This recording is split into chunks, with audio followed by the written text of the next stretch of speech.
I think when, we started, we were just taking everything we could get.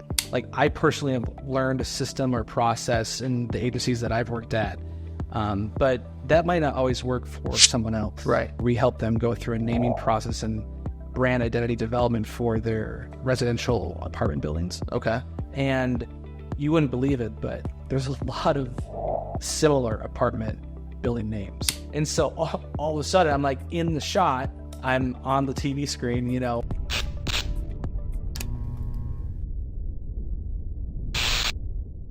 My name is Jon Wolf. I am a co-owner of the Rally Company, which is a full-service marketing agency in Milwaukee. We do things, when I say full service, I mean we do everything from branding to digital development to package design to TV commercials, radio commercials, things like that. Okay, gotcha. And did you start with doing all those at once, or did you start with a specific niche that you did?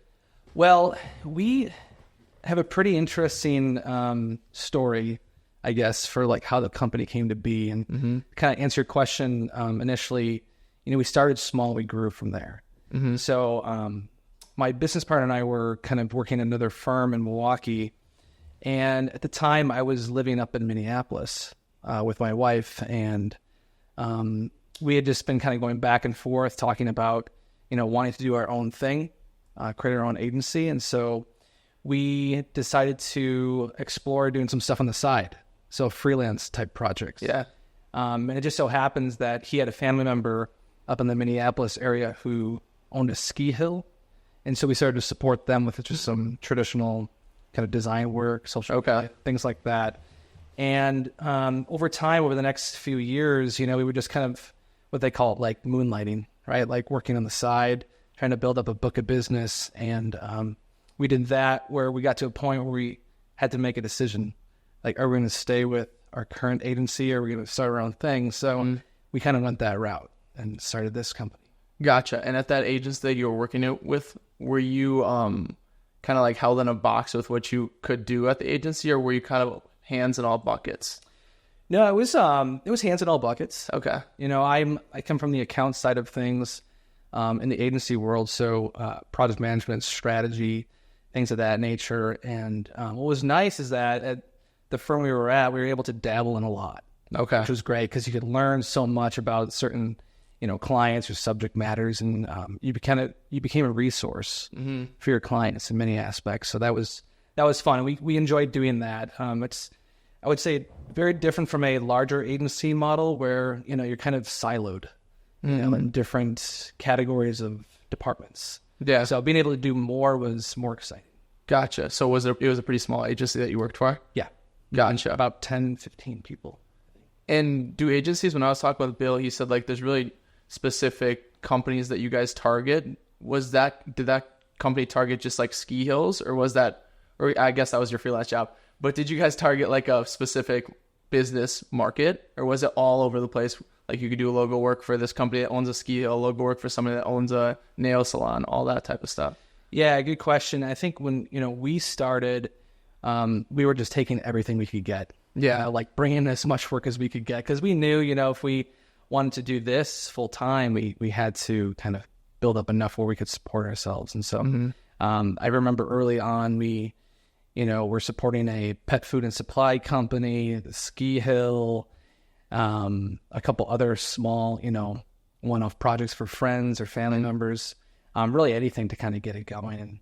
And, ultimately it kind of grew from there, which was great for us. Yeah, for sure. So with those initial projects, you were all over the place with what you're doing, like logo design, running ads for them, social media videos, all that stuff. Yeah, it was a lot of that. We started small. A lot of companies came to us for branding work. Okay. So brand identity, which is a logo, font, typography type things. And, from there, they could kind of see the creative expression and kind of firepower that we had, and they wanted to do more.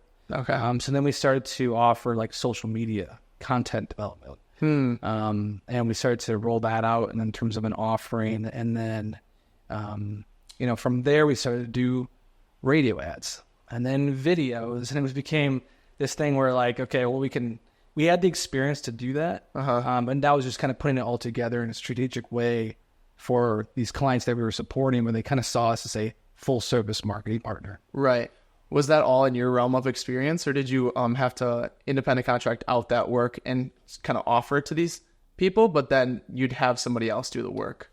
No, we did a lot of it in-house. Okay. Yeah. So that was what was nice about, our experience, is that we were really scrappy. And so, being able and had been, worked at some of these other agencies, we learned that skill set where we could just kind of do it on our own. There are some things even now where we kind of freelance it out. Yeah. Website development for sure. Sometimes some copywriting. Okay.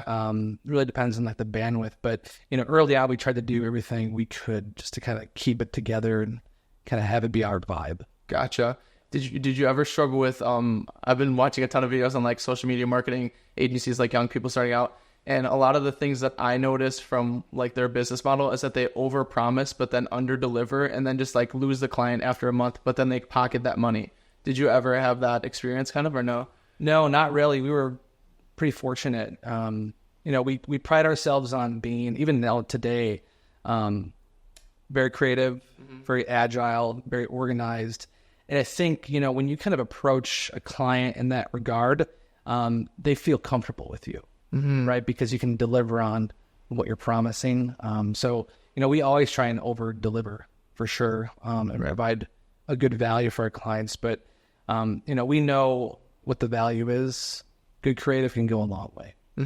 Right. Can we go through kind of a business metamorphosis? We talked about like how you were dabbling in all buckets in the beginning. You still kind of already have a big realm of work that you offer, but can you go through kind of like a step-by-step of starting the business to where you are today with employees and everything? Yeah, for sure. So like I said, we kind of started the company together. So I was on the account side. He is the creative arm of everything. Okay. When we started, we kind of did that together for the first year and a half or so, just us two. And then we kept growing, and we got to the point where we needed some more support.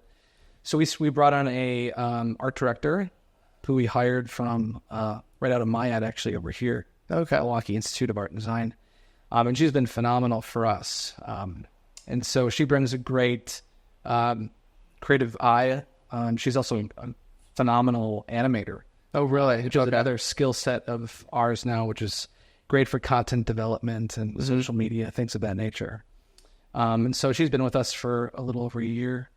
And then late last year, we started doing even more and more social media and more public relations. And so we brought on a woman who had graduated from Marquette, and she's been with us for almost a year now as well. And so we've now become even more full service than what we kind of portrayed ourselves to be early on. But we keep growing. Our clients really appreciate everything we do. They love working with us, and they want to give us more work. It's just a matter of like, what can we legitimately do for them? Right. Stand behind. Yeah, and deliver on the promise. Yeah. Right. So can you talk a little bit more about the partnership with your partner? So he was on the creative side, and then you're on the account side. How did it work, and how did you guys mesh well as a partnership? Yeah. He'll appreciate this if he listens to it later.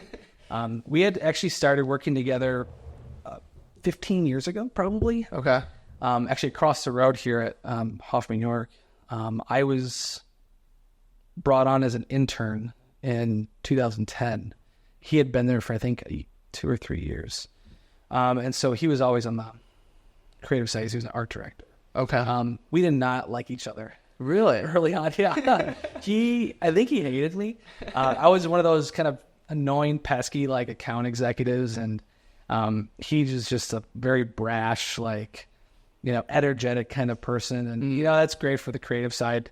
And he's mellowed out, I think, today. But over time, we were recruited to another agency, as I kind of alluded to earlier, and we became a little closer because we were the only ones that kind of we had that connection. Okay. And so over time, we just kind of grew together. Had some very similar vision on kind of what we wanted out of our working relationship, and that's kind of how it came to be. So he and I actually work really well together now. We don't hate each other. Yeah. We're very tight. And you kind of need that in this world. In fact, I think if you look back at some really great agencies of the past, the Mad Men era, you find really strong creatives, really strong account or, strategists together. And maybe sometimes copywriters too. But when you have that tandem, you can really step up and deliver some really great ideas and work for your clients. And so, on his side, he brings that creative vision and outside the box thinking. On my side, I'm definitely bringing more the strategy and the organization, the checks and balances for everything that we do. And so I think, as I mentioned earlier, our clients see that and they're like, okay, yin, yang, there's a good mix here of what we kind of need for our brand. Yeah. And these guys can deliver that. Gotcha. And speaking of clients, where do you get most of your leads and how do you find clients? Yeah, it's, early on, it was, like I mentioned, friends, families, referrals. Even to this day, we get a lot of referral business. Okay. So, from work that we've done with clients, they might say, hey, you guys should talk to the Rally company. Like, yeah, they can certainly help you out. Or, if a client of ours goes to another company, they might give us a call and ask us to come in and do some work for them. That's been the primary way for now. We do some, cold calling outreach here and there. And that works okay. You really have to find the right person at the right time. Yeah. When they're looking to bring in an agency or just need some support, like a bolt-on support for their marketing team. And then, sometimes we'll participate in RFP processes that are out on different service sites. And those are a bit more challenging because you're against many other firms. Right. And, there's very detailed deliverables to how you submit those proposals. And they need to go and actually pitch in front of a group. And that's great. We've done okay with those, but referrals and, cold calling is really has been the big one. Did you start out doing a lot of cold calling? Or was it mostly referrals? Well, it was a lot of referrals, but we knew, like, if we really wanted to get out on our own, we'd have to land some bigger clients. Yeah. Or just, bigger projects. And so we did some cold calling and we were able to land some clients that way. What was that process like? Do you have any cool stories or interesting experiences? Yeah, the pet food and supply company that I mentioned earlier, I was up living in Minneapolis at the time, and this is when we decided that we were going to start kind of building up our book of business. So I reached out to this marketing manager there, and to my surprise, she's like, yeah, definitely. We're looking for an agency. Really? You come in and pitch us a little bit? And like, sure. So I went in. My business partner was down here. I think he was sitting in his car on the phone, over a lunch break or something. And I'm there in person just sweating. Yeah. Like, I was perspiring so bad. I was like, am I going to do this right? Can I really do this? Yeah. Like, it was just me. And then there was 8 other people in this, large conference room. Oh, boy. Very intimidating. But, we had a good process. We had a good presentation. Okay. And they ended up going with us, which was kind of our first big client win. Gotcha. So what was the scope of work for that project? It was pretty cool. It was a 2-market campaign. They were trying to drive foot traffic to their stores in the Minneapolis market as well as the Denver market. Okay. So we put together campaign messaging. We built out some radio ads, some digital display ads, and ran that campaign on a programmatic platform. And then did some email marketing as well. So it was a all-encompassing integrated campaign really for each of those markets. And it was a lot of fun. Gotcha. Do they come to you and say like, hey, we want radio, we want to run email, everything? Or was that your kind of creative freedom? They just said, we need more leads. What's your thoughts on this? Yeah, it was part of our strategy that we presented to them.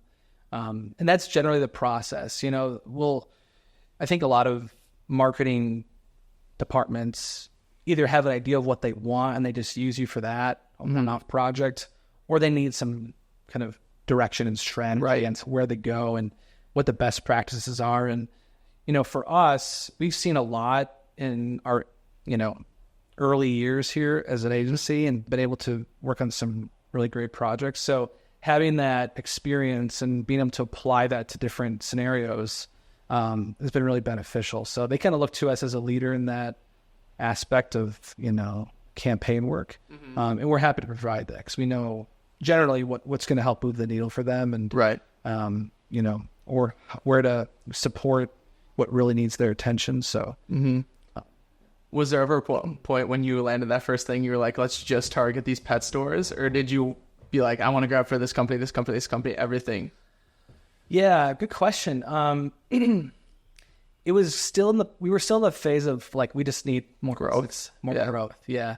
Now we've become a bit more strategic on the type of industry that we want to work within. Okay. And those are health and wellness, recreational products, and consumer packaged goods. And so, you know, when we do cold calling or RFP processes, that's kind of the general direction we're going. Okay. But, you know, every agency will say this, like, we still need clients to have a really great baseline support of revenue so we can continue to do cool things. Right. You know, not only for our agency, but for the clients that we're supporting. So How do you avoid presenting your ideas or pitching your ideas to them and then them just taking it and running with themselves and doing it all their own? yeah, it's a good question. I don't know that you can really prevent it. Right. You know, it's you think if a good idea is there and you present it, they'll gravitate towards that and they'll want to do it. Right. Sometimes it doesn't work out, whether it's timing or market conditions, whatever it might be. But you know, we always want to do the work that we present, Right. you know, because it's our baby. Yeah. It's like it's our creative baby. But you can't really prevent it too much. The hope is that, you know, you can show value in the idea and kind of being a good partner for them and then execute against it. Gotcha. Do most of these strategies that you guys come up with, are they from past experiences that you've learned from or knowledge that you've gained from going to outlets and learning from that? A mix. Okay. Definitely a mix. The marketing world has changed dramatically in the past, I would say 10, 15 years. Yeah, it always is changing. Yeah. Always changing. And, you know, there's always new technology. You know, when I first started, social media was kind of just kickstarting, right? I think Facebook and Twitter and those kind of started to grow in 2006, 2007. Yeah. So social media was really in its infancy. Now there's AI and all these different virtual reality type experiences. And, you know, a lot of the brands that we work on aren't quite there. Okay. As brands or as companies, but that's the direction this industry is going. So you have to take your learned experiences and also stay very up to speed on what's going on with like technology and media, and then kind of merge those together where applicable to kind of provide your clients with some good direction. Right. Where do you keep up to date with that stuff? Do you search on Google and stuff to keep up to date on marketing trends? Yeah, of course. Yeah, you know, there's a lot of Googling. There's some industry publications out there that we follow, like Ad Age, Adweek, eMarketer, things like that. But we also look at other brands too. You know? Like, there's large companies like Nike, Procter and Gamble. You know, they have huge marketing budgets, and they can push the boundaries of what marketing means or what it looks like. So there's a lot of people that they influence, not only consumers but other marketers. Right. And so we definitely follow those, you know, ads or experiences, and we learn from those. Interesting. Yeah, I was going on Facebook, I think yesterday or the day before, and I was looking at like different companies because I have a wake surf lessons business, and I wanted to learn how I could advertise better kind of thing. So I was looking at competitors and like what ads they're running and stuff, and I found that kind of really helped me like get a gauge of what's working for them kind of thing, because maybe they hired an agency to do it. Right. I'm trying to do it on my own. So it was interesting to look at Facebook ads, like to see their back end of seeing what they're running, what they've been running for maybe a year that's working for them kind of thing. Yeah. Do you guys look at that stuff too? We do. Okay. Yeah, we definitely look at that. And we learn from, you know, our own execution as well. I think especially on the digital side, you can learn so much from the data. Yeah.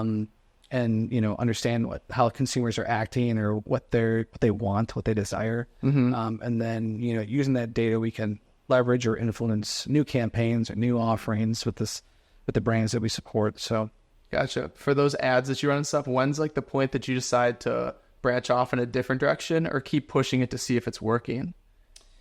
Yeah. Good question. It really goes back to the data. We try, and if we're running a digital campaign, we always try to slot in optimization checkpoints. Okay. And that generally is every couple weeks. Nowadays, for instance, social platforms, even programmatic ones too, they have what they call learning periods. And so we'll run the ad for a few days and it's learning as it goes on, like who's engaging with this ad and how long are they, on a site or on a page, and have they downloaded something. And so they're very advanced now, and so we can learn from what they're learning, right? And then optimize our ads, whether it's the message or the creative visual or whatever it might be, to kind of keep the campaign fresh. And right. Do most of these companies that you work with already have all that back-end stuff set up, or is that a service that you guys also offer where you like hook up the Google Analytics, Google Ads, everything to their business? It's a mix. For sure. More established companies and brands have that in place already, and we're either just jumping in to support it, right, and leveraging what they have.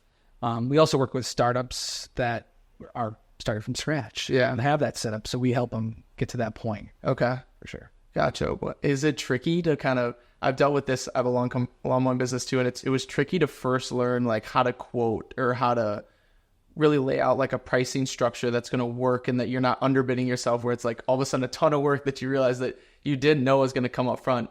How does like the bidding or kind of pricing structure work for you guys? We, so we came from agencies that billed by the hour or really but every 15-minute increment. Okay. And you'd have to fill out timesheets. So at the end of each day, you look at your list. Okay, what did I work on? Yeah. I spent half hour on this, an hour on this, 15 minutes on that. And it was just, we didn't like it. Yeah. I feel like that's messy. Yeah. It's messy. Some clients generally will like question, like, did you really spend time on something? But it works, and it works for a lot of agencies, honestly. And that's still kind of the model that a lot of them work off of. And there's nothing wrong with that. We just didn't want to do that. As a growing company, focus all of our time on timesheets and things like that. So right now we generally are project-based or retainer-based. Okay.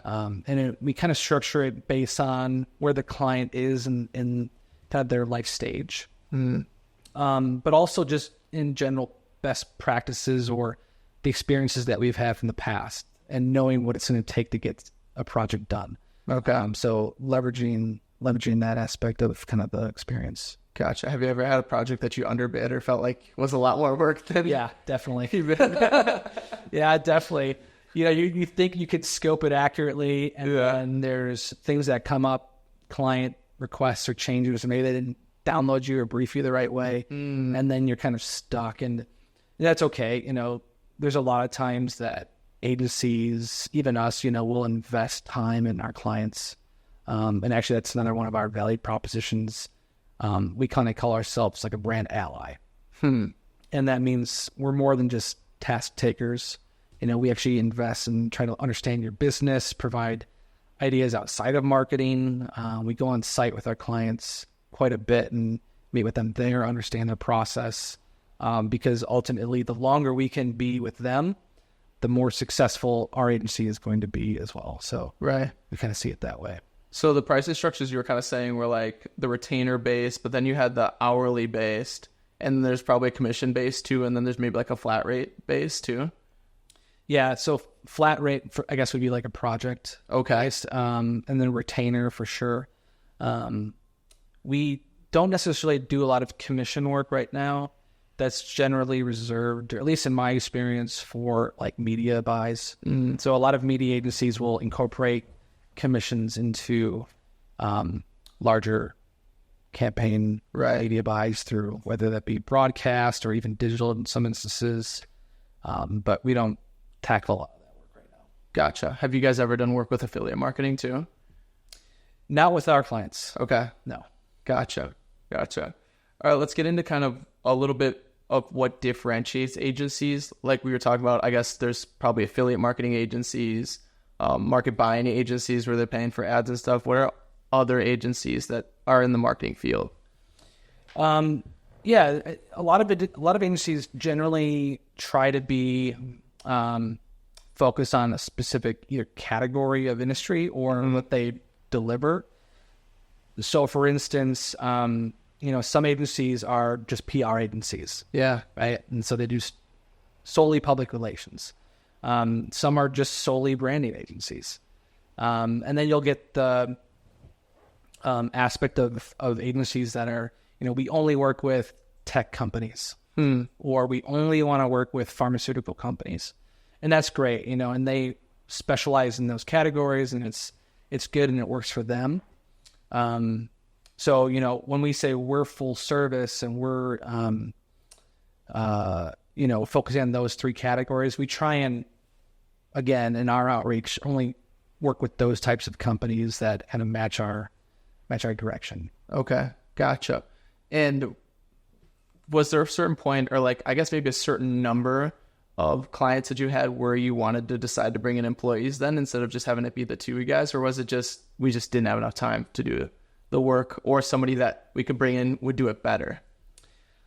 Yeah, it was really based on the amount of work we had. And we're still growing as a company and learning about business in general. But, some people will say it takes this much revenue to bring in a employee. Right. And that generally is a good practice to follow. And we try and do that as well. For us, it was bandwidth, having the background of being very scrappy in the way that we worked. We were able to do a lot, just the two of us before we brought anybody on. But, as we were growing, we knew that we would plateau if we couldn't devote more of our time to finding new business. Gotcha. So we wanted to invest in other people to help us do the work that we were currently doing so we could go out and find more companies to work with and keep growing our agency. Right. Was it hard to bring in employees and I've experienced it where you kind of try to shape the employee into how you used to do it, but they're their own individual where they have their own practices and want to do their own thing. Was it hard bringing somebody in? Not necessarily hard bringing them in, but you have to be humble in the way that you approach working or mentoring with somebody. I personally have learned a system or process in the agencies that I've worked at, but that might not always work for someone else. Right. And they might have a skill set that we lack, and we have to understand that and kind of position them or support them to help them grow and support us. Right. So, there are some general principles and process that we kind of instill, but then we want to give them flexibility to do things their way and manage things their way. And I think they appreciate that, hopefully. Yeah. And I think, ultimately we'll see if it works. Keep it growing. Yeah. I love it. Since that wasn't really a struggle with onboarding new employees and stuff, have you had any major roadblocks in starting the business in the first couple of years? Honestly, not too much. Was finding this building a roadblock, or it was tough? It wasn't a roadblock. It was I would say a hurdle. Okay. That we just had to do. Right. We knew that we had to keep growing. We knew if we had employees, it'd be best if we all had a space to kind of work within. There are some agencies out there that are solely remote, do things, via Google Meet or Zoom or something. And we do some of that too. And I mentioned, we have a hybrid work environment. So our employees can work here, also work at home. But really in our industry, creativity can come from anywhere. But when you're together and collaborating on something, you can get things done much faster. There's just more discussion around certain things. So there's less, cracks to jump over or fill in conversations. So we appreciate having a place where we can all come together and work on products together. And ultimately, I think that delivers a stronger deliverable for our clients. Right. Has through the growth of the company and getting this building, was there role changes with you and your partner as you started to delegate out tasks and whatnot? Not necessarily. You know, we both kind of are doing much of the same we were when we brought on employees. I guess now there's just more of like the business end of things, like who's managing, you know, the financial stuff, or who's managing the operations stuff, HR. So there's a little bit of that gets dispersed, but generally we're still in the same phase. Right. And more communication between people getting on the same page kind of thing. Yeah. Gotcha. Do you have like when people are at home, do you have like a meeting every day where you kind of like discuss like what we're going to do today and stuff with the employees, or are they all kind of on the same page already with what projects they're working on and everything? Early on, I think when we hired a few of our employees, we did have those meetings until we were confident that they could run with kind of our process. Okay. So there are some standing meetings that we have each week where we review projects, talk about either input we've received from our clients, or if we have to, you know, write briefs or develop out creative deliverables. We'll have those meetings. But generally speaking, you know, a lot of that upfront kind of prep work and meetings have kind of fallen off because we're comfortable working together. We can trust each other to deliver what we need to. Right. For sure. What's the process of onboarding a client? Do you have like a lot of meetings with them and like a brief where they walk through everything that they're expecting or wanting to get achieved through the campaign? What's the process of, you have that meeting, then they sign with you, then there's like an intro call, kind of walk through kind of that process? Yeah, good question. There's an onboarding process. You know, when we start working with a client, we want to know a lot about them. And generally speaking, we have a pretty good idea because we've pitched them, right, and they've awarded us the business or the project. So we know what they do. We know who their target audiences are. We know what their marketing objectives are. But when they really sign on, you know, we always have an introductory meeting. We go through roles and responsibilities, so there's no questioning about who does what. Sometimes we'll establish like status meetings or calls. Okay. So that we have an ongoing cadence of, you know, action items or just check-ins with them. We'll definitely secure a lot of their assets on the brand side. So logo assets, fonts, color palettes, things like that. Credentials to websites, social media platforms, just all the things that we might need given our scope of work with them. And then it's really just kind of hitting the ground running. You know, we'll have briefs that we develop that outline what we're going to do. And then again, those checkpoints that we schedule kind of help us keep moving things forward. Right. During that pitch, is it you guys asking a lot of questions about them too, or do you do research before the pitch about learning about the whole company and kind of their value and stuff? Or like I said, is it more so you're on the pitch and you're asking the questions like, what is your target audience? What does your audience look like? Is it more females, males, kind of thing? Yeah, like I think most of that's kind of, we've got a good sense of that already. Okay. I'll give you a good example though. We started working with Potosi Brewing Company a couple of years ago, maybe 3-4 years ago. And initially we did a project for them. It was a label kind of redesign over one of their beers. And we did that. We finished it. They loved it. And we knew about them, right, based on what we had discussed in their website, but we had never actually been there. Like we didn't see it for what it was. Right. And so we actually drove out to Potosi. It's a very small town in the border of Wisconsin and Iowa or Minnesota, I think. Okay.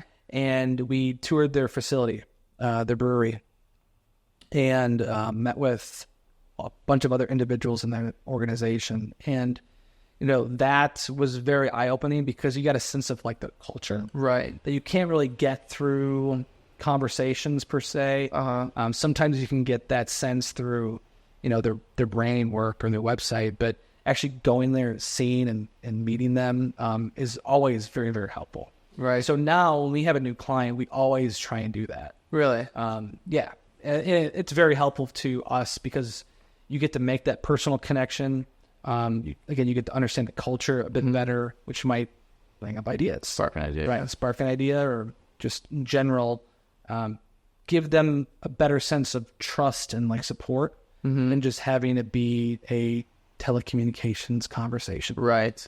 Which is very cold. Yeah. So we always try and meet in person and tour their facility initially, and then meet in person as much as we can. Gotcha. After.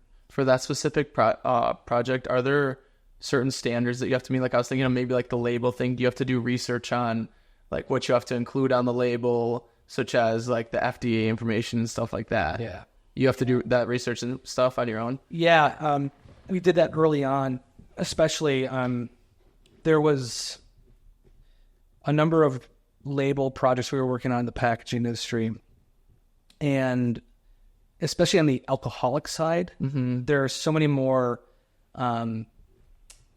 checkpoints that you have to go through. Yeah. So, for instance, there's something called the TTB, which you have to submit artwork and naming and all these details to, so that they can sign off on ensuring that you're communicating all of the information on a label about a specific type of product the right way. And that it's not in competition with anything else. Really?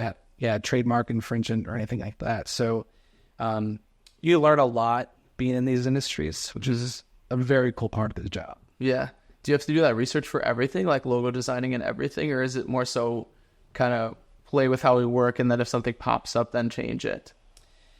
We do a lot of research up front. Okay.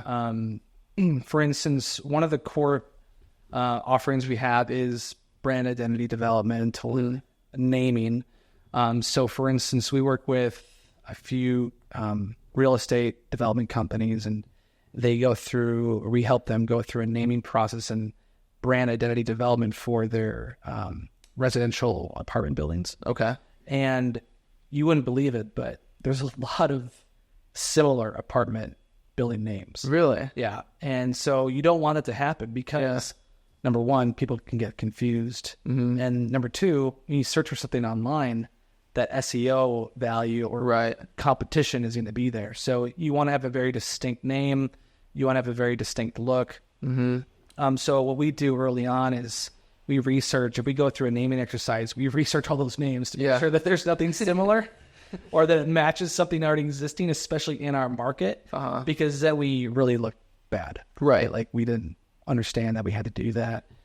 So that's a core of our, effort up front. Yeah. I guess great minds think alike, that somebody else thought to name it the same thing. Yeah. That's hilarious. What's been the most interesting project that you've worked on, or most fun? Good question. I was early on in my career, I was working at another agency here, and they had the Wisconsin Lottery as a client.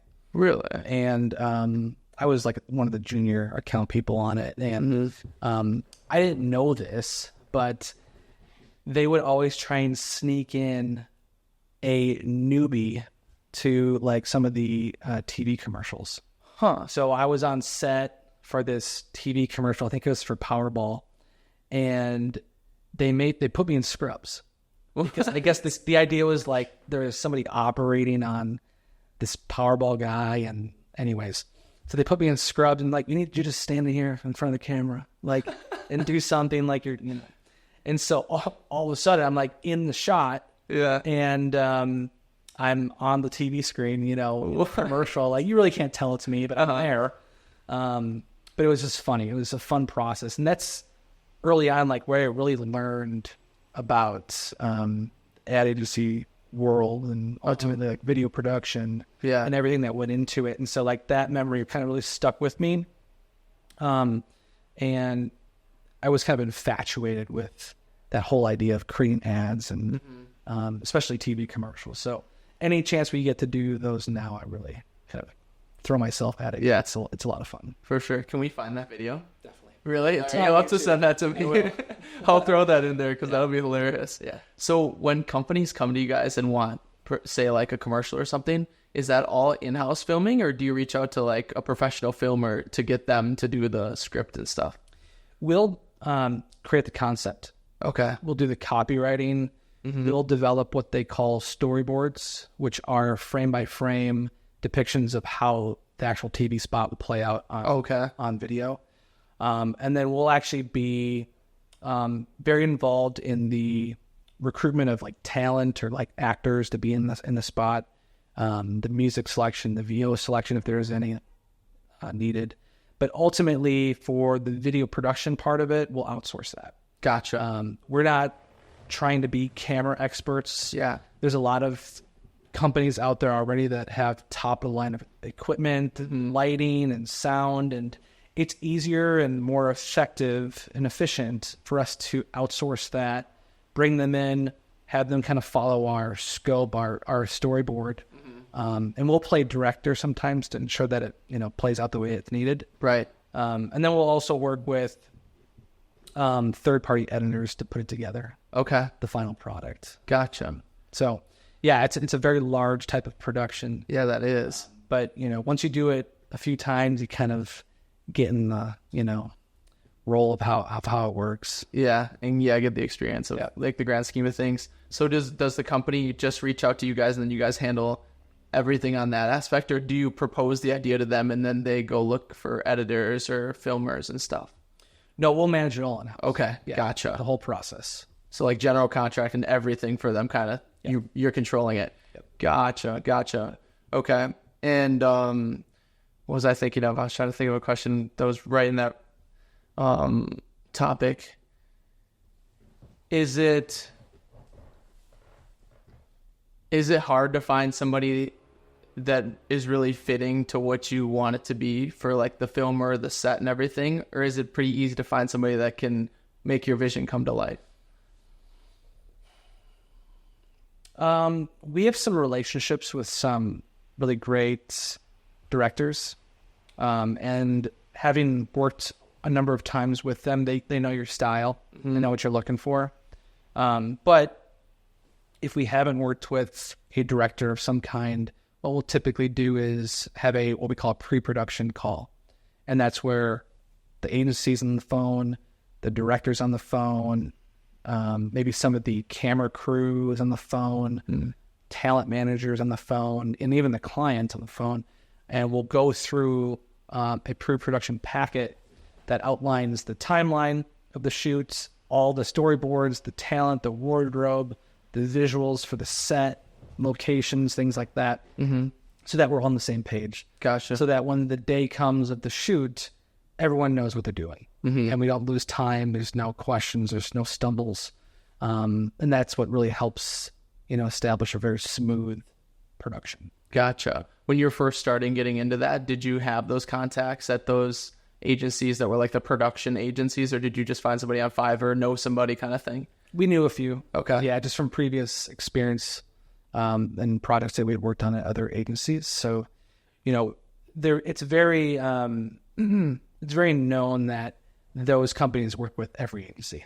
Gotcha. Wherever there's a project, they're going to jump in and help. And that's to their point. They're very specialized in that. Right. So it's always a nice thing to note. They can jump in no matter kind of the project and support you. Yeah. I can imagine it'd be so fun because not every project is like cookie cutter. Everything's different, Right? Unique. Every company's got a different vision, different niche market that they're trying to target. It's just fun to kind of work with everybody kind of thing. Yeah. Do you agree with that? I do. Yeah, for sure. All right, well, let's get into the Speedcast. We'll kind of wrap it up with these quick questions that I have written down that are not pertaining to your business at all, pretty much, but they'll just be fun. All right. So, favorite restaurant in Milwaukee? I love Cafe at the Plaza. Really? Yeah. What kind of food do they have there? I really like go there for like a breakfast brunch. Okay. It's a very old retro type, mid-century modern, I guess. Maybe even before that, like 1920s-esque kind of vibe. And so it's really great. You should go there if you haven't been there. Yeah, I haven't been there. I'll have to check it out. All right. When you were younger, what did you want to be when you grew up? Oh.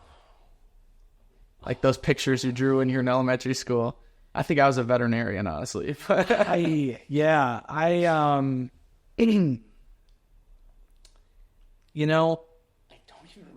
Really? It's probably changed so much. Yeah, so many times. Yeah. I think I probably wanted to be like a professional athlete, Okay. but Yeah. that didn't play out. Yeah, I'm sure that was so many people. The last person I just talked to, they want to be a pro football player. Yeah. Yeah, for sure. What's your dream purchase? I was going to say dream car, but maybe you don't want a dream car. What's like your dream purchase? Probably a lake house Okay. up north somewhere. Yeah.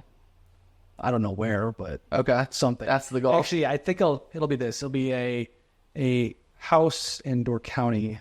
TBD where, but I've always loved Door County, that whole vibe. So Yeah. Sweet. Awesome. What's your main source of motivation? wow. I've been trying to figure that out.